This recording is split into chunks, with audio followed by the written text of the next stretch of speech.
Good morning from the kitchen of Coco Fabulous. So guess what I am doing today? Today I am making my own beef broth. You know, when you go in the store and you buy the beef broth from the shelf, do you know what's in it? It says beef, it says salt. Yeah, what kind of beef, what kind of salt, what kind of vegetables were used? You don't know.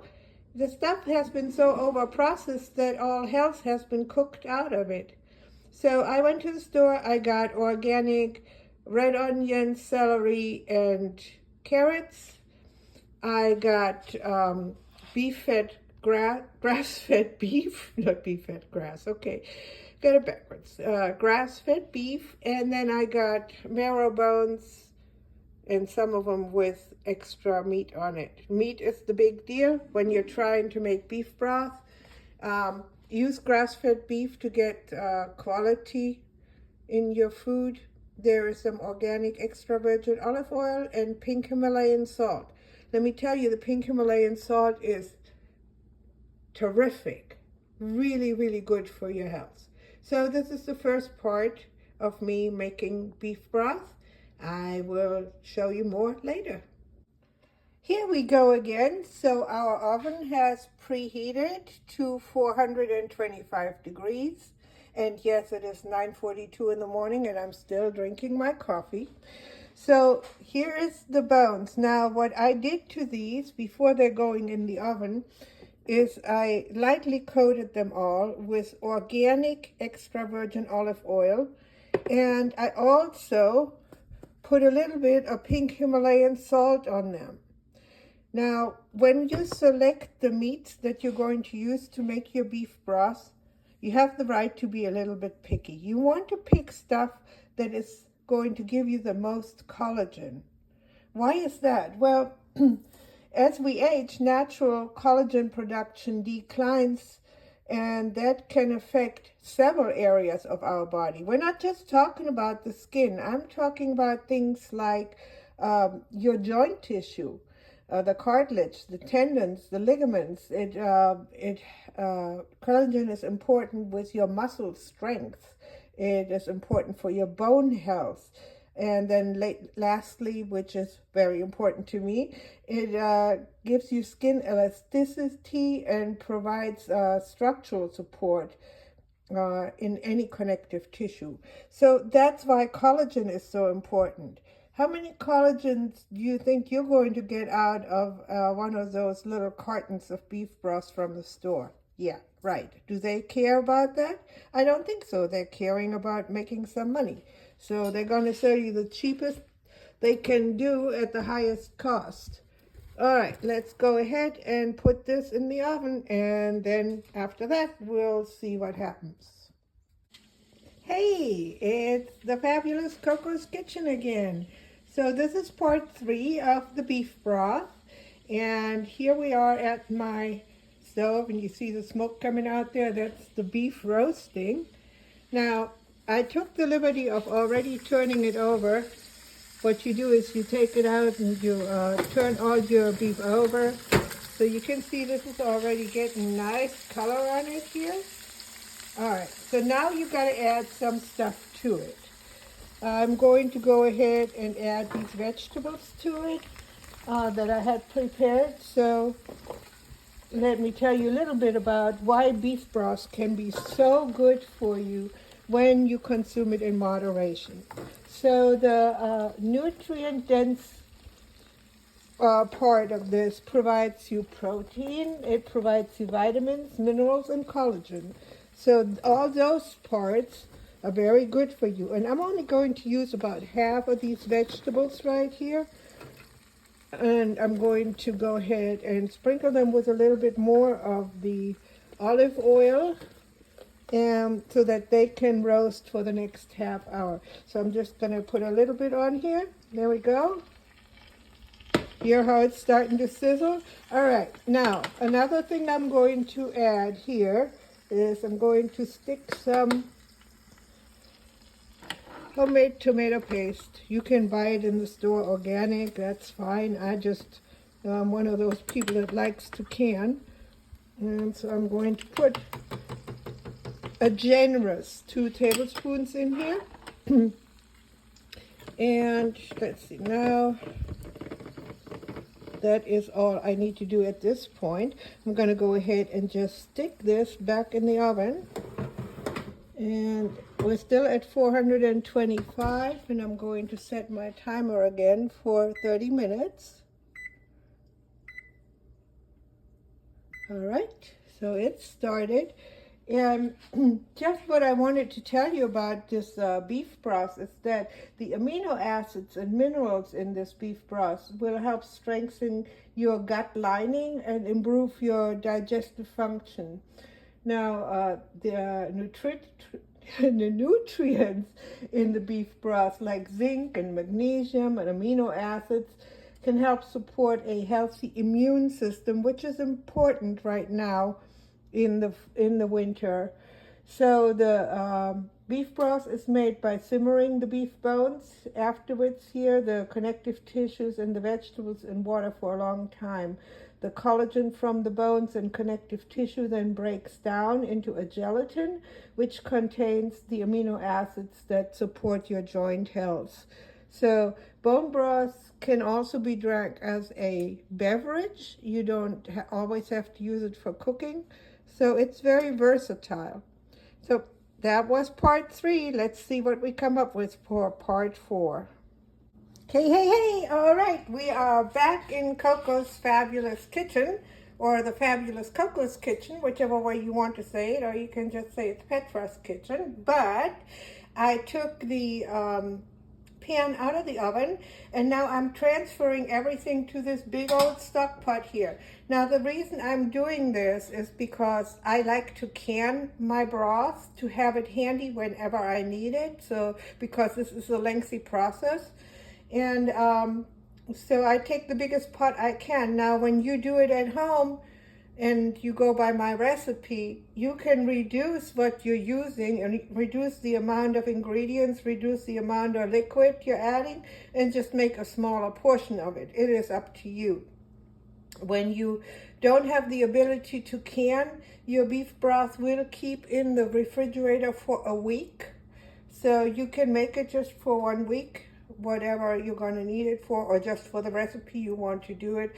The reason, like I said, I make larger amounts and can them is because I don't want to have to do this process every few weeks. You can also freeze your beef broth. There's nothing wrong with that. Just remember to let it sit overnight in your refrigerator and defrost before you use it. All right, so now I'm just going to go ahead and take my vegetables, my bones, and the meat and everything that's in here and transfer it to this big stock pot. You don't have to be gentle about it. Just dump it in there. Now what I'm going to be doing is I'm going to go through this entire step of just transferring everything, and then I'm going to have to do it with the beef ribs and the rest of the vegetables that I have, because they also go in here. I'm not going to make a separate video about that because you now see how it is done. And after that, we're just going to go from the point that we're at right now. I'm transferring everything that's in this pan over to the big pot. Yes, it makes noise when you do that. Okay, so let's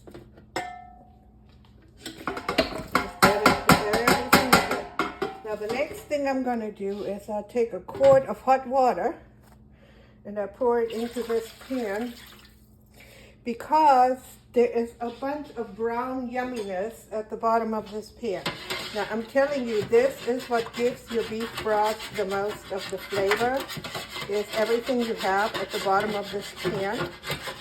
So go ahead and scrape it real good. Get every little brown thing off the bottom here.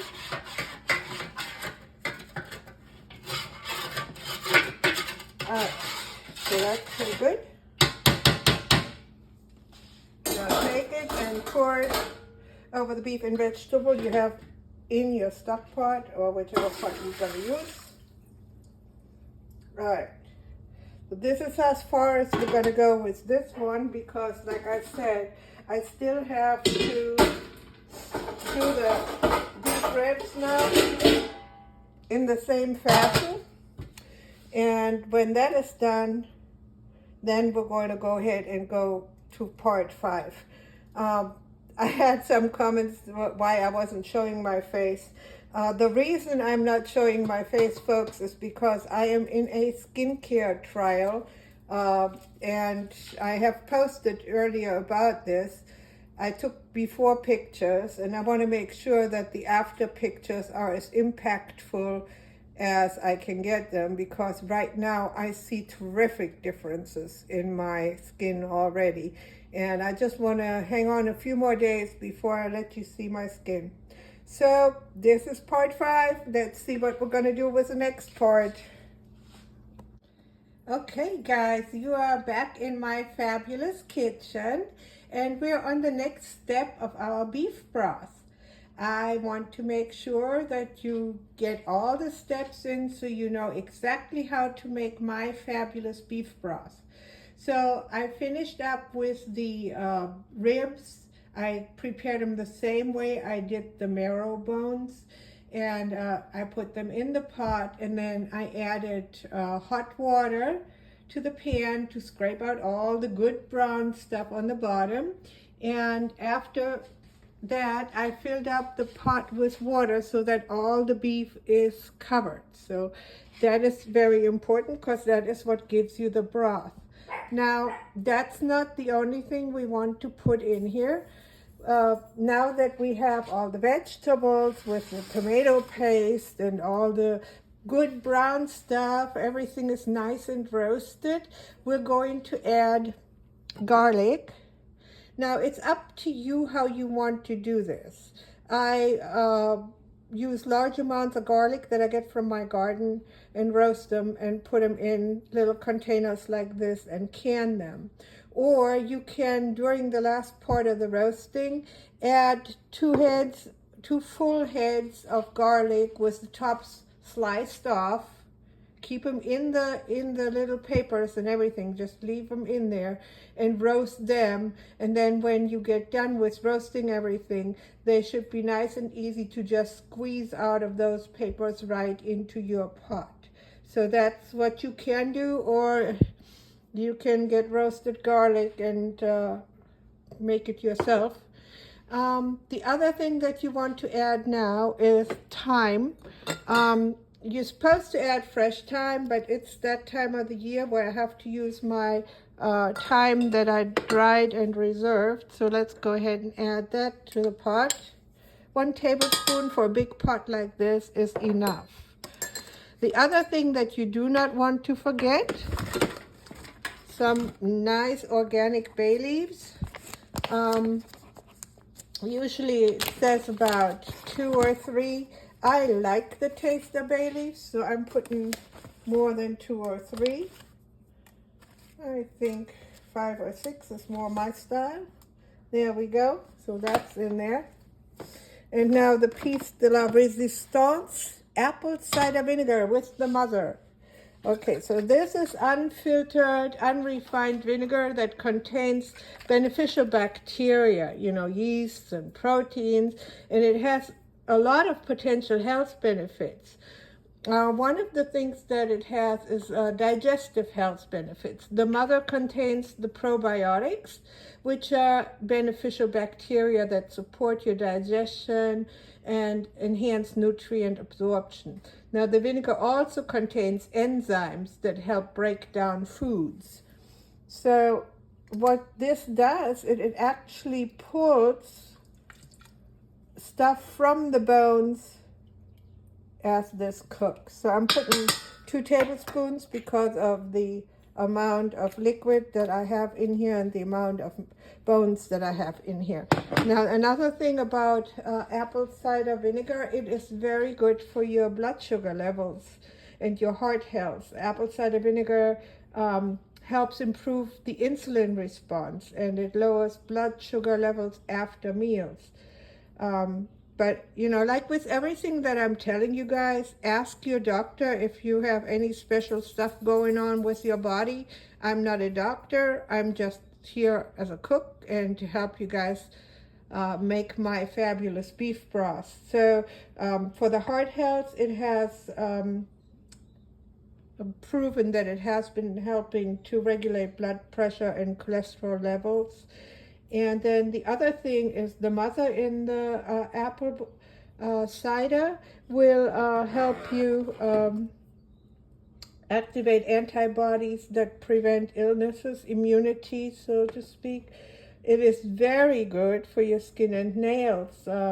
It balances the skin's pH and helps to exfoliate. Also your hair. It lowers the pH of your hair and it combats frizz. So, I mean, this is from the inside out we're talking. So this is what I'm doing right now. Now this whole thing is going to go on the stove, turned on high until it comes to a boil. Once it comes to a boil, you want to immediately reduce the heat. And what you want is you want there to be just little bubbles now and then coming up. You don't want it any faster boil than that. So after it comes to a boil, turn down the heat. Keep watching it until you have it to where it just has a really light bubbling going on. This stays on my stove for 24 hours. Yep, that's why I said it's a lengthy process. It doesn't just happen. So after 24 hours, I will be back here and tell you all what to do at that point. Have a fabulous day. Good morning, everyone. We are back in Coco's Fabulous Kitchen, and I am working on our beef broth. Now, the beef broth with all its ingredients has been cooking all night, and I just took all the meat and the vegetables and everything out of the broth. Now, just because it's been in the broth all night doesn't mean you have to get rid of everything, okay? I actually try and use what I can. You can, for instance, if you have dogs, they can have these bones because they have been boiled and are less likely to splinter, and they still have marrow on the inside. What you want to do is make sure it's good and clean, and then you stick it in the refrigerator before you give it to your before you give it to your dog. You want to stay with your dog when you feed them bones at all times to make sure nothing goes wrong. The other thing that you can do with stuff that is still on the bones, now you do want to clean this off before you give this to your dog. Like, you know, make sure it's cleaned off on the outside. They can get the marrow from the inside. Marrow is very fatty, so when you give this to your dog, there should be a limit to how much you give them. You don't want to give them diarrhea or vomiting or something like that. Now, the other thing is you have a lot of meat in here that came off the bones or that was on the ribs. Don't throw that away. You can actually go ahead and chop that coarsely. You can use it in tacos by adding some taco spices to it. You can make meatballs out of it. You can stuff raviolis with it after you shred it up a little bit. So just make sure, you know, use what you can because you paid good money for this. But today we're concentrating on the beef broth. So let me set this aside. The next thing we want to do today is, you see I have a strainer in this pot. And you want to get as much of the little bits and pieces that you can out of the broth with a first straining.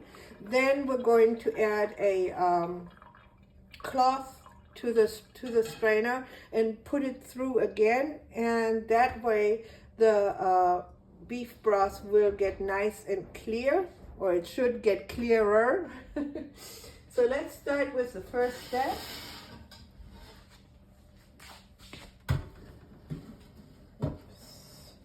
It's heavy and hot. So there we go.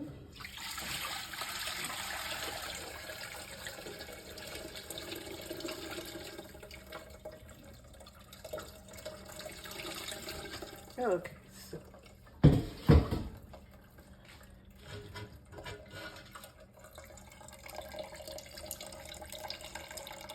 you see how it has slowed way down? There is a reason for that. It's the strainer is absorbed as much of the little pieces that are still in here as it can. And so now the liquid has to find its way around that. So I'm going to put this back in here. I'm going to take this strainer now and I'm going to clean it out with hot water to get rid of any fat or stuff like that that is blocking it now. And instead of finishing what I'm doing here, I'm going to go ahead and show you how to do the straining with the cloth.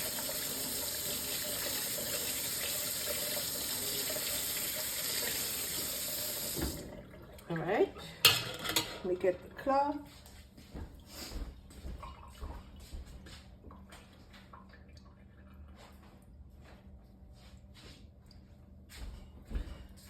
So this is just a regular cloth like you get it in the store. Cheesecloth that you can just double up and lay it over. All right, you need another container.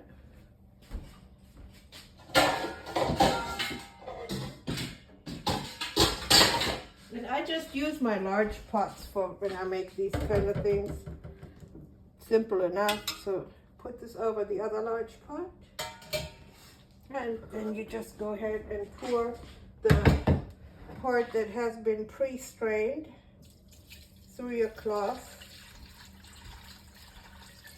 And it will do the same thing the other strainer did by itself. It'll fill up with things that need to be drained up, cleaned off. So you may have to do that frequently to allow your broth to run freely into the other pot.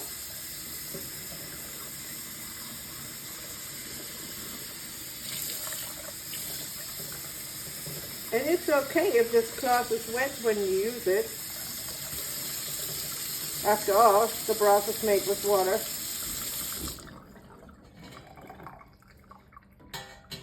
Let me do one more. And then I'll show you what the broth looks like by pouring it into a glass.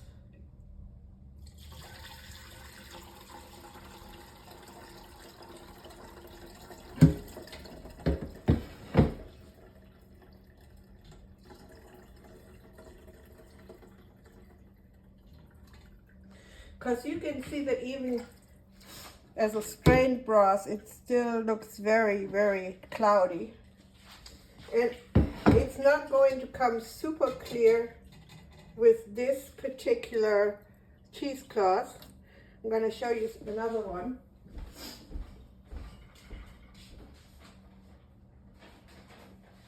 And that is what I do usually.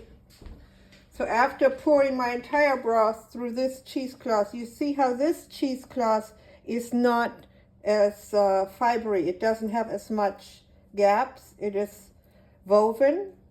So if I put that in the strainer after I strain it through this cheesecloth, it takes even more particles out.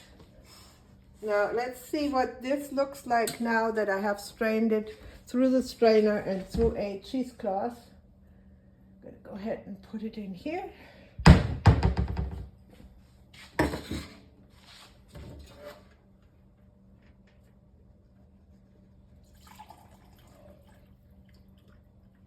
All right. So you see that it is still opaque, but you're also seeing something else happening. You see this lighter area up here? This will increase as the broth is going to settle in the bottom here, and you're going to have a layer of fat on the top. So what do? You don't want to have all this fat in your broth. Well, you take your container of broth and you chill it. And put it in the refrigerator or a cold area. Like right now in the winter, it's easy to find a cold area. You can just, I stick mine on the porch. And when the fat congeals on the top, you simply take it off. That's all you do, is you just grab a spoon and you scoop off all the fat and you throw it in the trash.